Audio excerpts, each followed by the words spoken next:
My name is Jens, and I work as Director of Industry and Member Relations at IGEA in short. Hi guys, my name's Caddy Neville, and I'm the Talent and Acquisition Consultant for Gameloft Brisbane. Hi, I'm Dylan Michaelishek. I'm the Studio Manager at Gameloft Brisbane.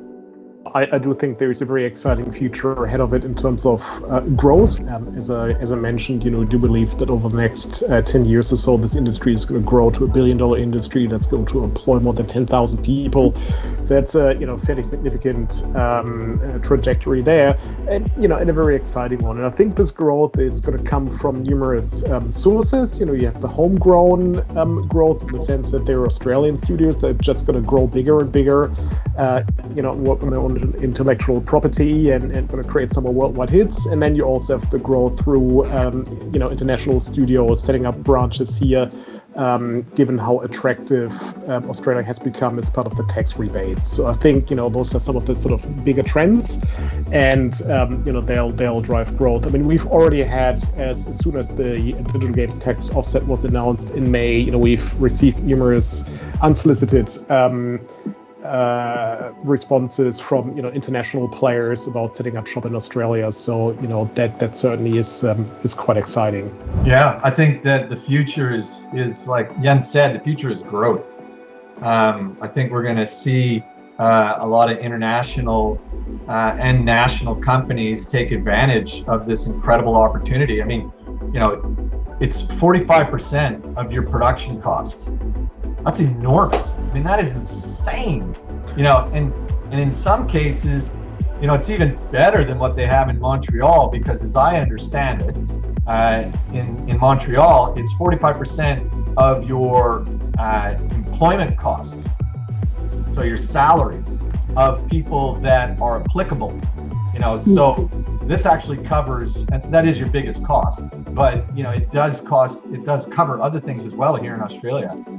In each of the states. So this is incredible.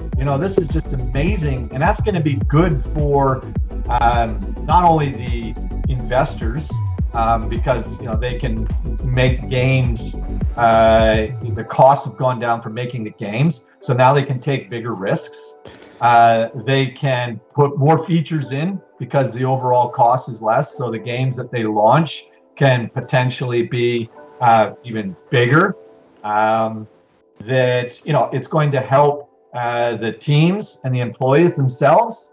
It's enormous, and it's also going to help different types of teams and operations. So a lot of people automatically think that, well, this is only going to help the big companies, particularly since it's a 500,000 K threshold. How can little independent companies benefit from this?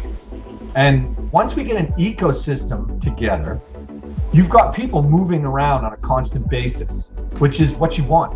So you'll have different types of companies making different types of games with different types of cultures and perspectives. And that means that people can move from one to the other. If you've only got one company, well, that person moves, they leave. Nobody benefits from it except somebody outside of that city or that area. Whereas if we've got 5-6 companies within one city, then even though one person leaves one company, they go to another. Well, somebody leaves another company and comes to the previous company. So it just moves around. You're kind of shuffling resources so they can try different things and different experiences, and the indies will benefit from that. Plus, one of the big benefits for indies is a lot of them are started by people who come from the video game industry. So they go into a big company, EA's, THQ, well, THQ, I shouldn't say that because it doesn't really exist anymore.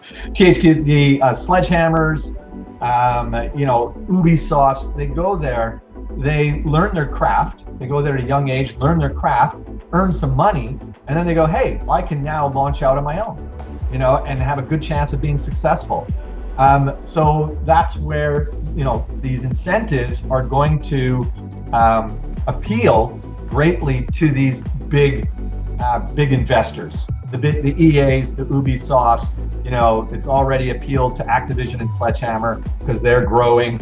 It's happening. It's happening already, and the incentives aren't even actually implemented yet. So the Queensland one won't start until probably early 22. And as Jens said, the federal one starts July 1, 22. But they're already making the moves to take advantage of it. So it's awesome.